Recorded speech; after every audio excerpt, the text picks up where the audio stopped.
आदाब। मैं आगा खुर्शीद खान। भारत के आज़ादी की लड़ाई में महानायकों की कहानी सुनने के बाद हमारे भी अंदर एक अलग तरह की ताकत पैदा होने लगती है। आज़ादी की लड़ाई में आपने कई बड़े नामों का जिक्र सुना होगा, लेकिन एक जाबाज स्वतंत्रता सेनानी ऐसे भी थे जिनकी कहानी हमारे युवाओं तक पहुंचना बहुत ही ज़रूरी है, क्योंकि इनकी वीरता की कहानी इतिहास के धुंधले पन्नों में खोकर कहीं रह गई है। आज की हमारी सीरीज आज़ादी की लड़ाई में भारतीय मुसलमान के अंदर हम मौलवी लियाकत अली के बारे में बात करेंगे। मौलवी लियाकत अली का जन्म 5 अक्टूबर 1817 को कौशाम्बी चायल के महगांव में हुआ था, जो इलाहाबाद से थोड़ी दूरी पर है। इनके परदादा काजी गौहर अली मुगल शासक शाहजहां के दौर में खुरासान से भारत आए। लियाकत अली के पिता का नाम सैयद मेहर अली और माता का नाम अमीना बीवी था। इनके चाचा सैदर मेजर दायम अली विद्रोह के कुछ वर्ष पूर्व तक ब्रिटिश सेना में नियुक्त थे। विद्रोह के समय इन्होंने लियाकत अली के नेतृत्व में काम किया।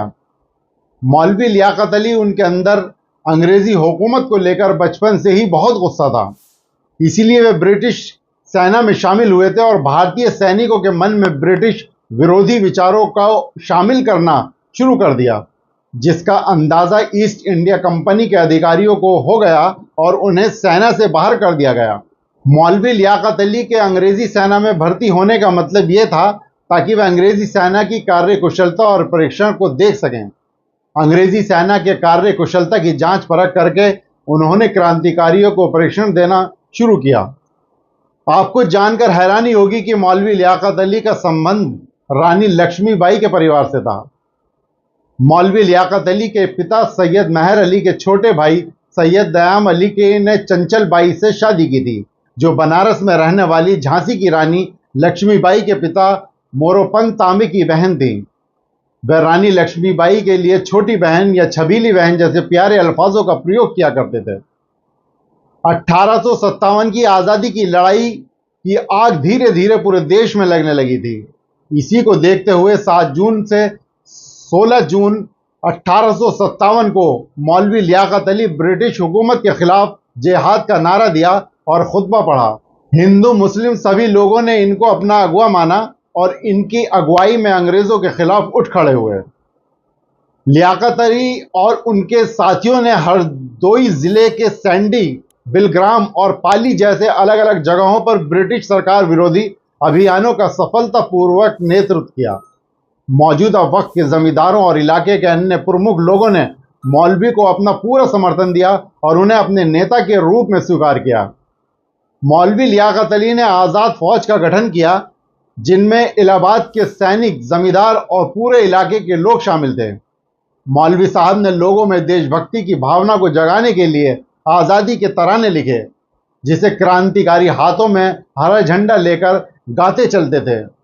हम हैं इसके मालिक, हिंदुस्तान हमारा, पाक वतन है कौमों का ये जन्नत से भी प्यारा, हमारी ये मिल्कियत हिंदुस्तान हमारा, इनकी रूहानियत से रोशन है जग सारा, हिंदुस्तान हमारा, हिंदुस्तान हमारा।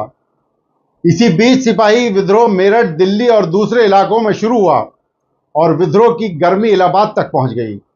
6 जून 1898 की रात को जब 9:20 पर बनारस से आए पुलिस विद्रोहियों ने 6ठी इन्फेंट्री छावनी के मैच में हमला कर दिया, जिसमें पैदल सेना के जवान भी विद्रोहियों की मदद कर रहे थे।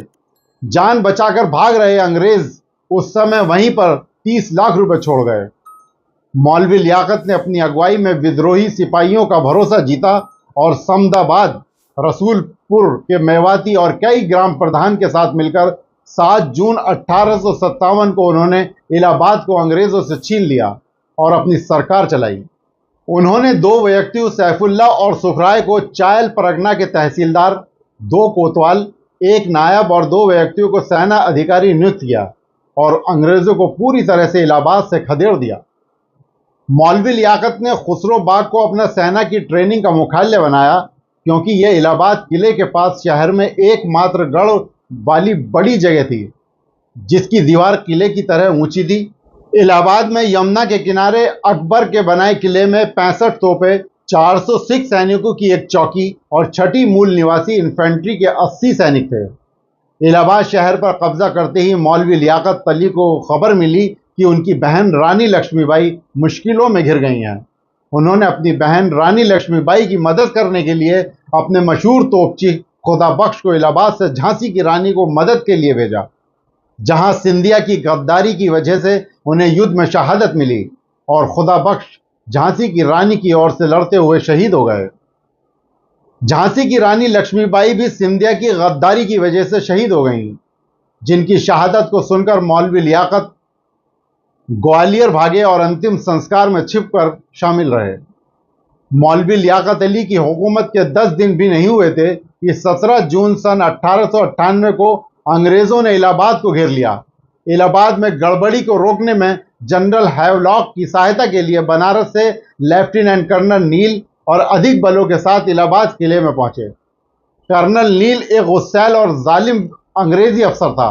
कर्नल नील आधुनिक हथियारों के सहारे रास्ते भर गांव उजाड़ता भारी तबाही मचाता हुआ इलाहाबाद पहुंचा, जिसकी वजह से जनता में उसकी बहुत दहशत थी। उस वक्त क्षेत्र मौलवी लियाकत अली के कब्जे में था। नील ने किले की अपनी तोपों को इलाहाबाद के मोहल्ले कीटगंज और दारागंज के क्षेत्रों की दिशा में चलाने का आदेश दिया, जिसकी वजह से पूरे रिहायशी इलाके में भगदड़ मच गई और लोग अपने घरों को छोड़कर भागने लगे। क्षेत्र से लोगों के सामूहिक पलायन से नील खुश था। नागरिकों को बचाने के लिए मौलवी लियाकत अली ने अपनी सेना को कीटगंज और दारागंज क्षेत्रों से हटा लिया।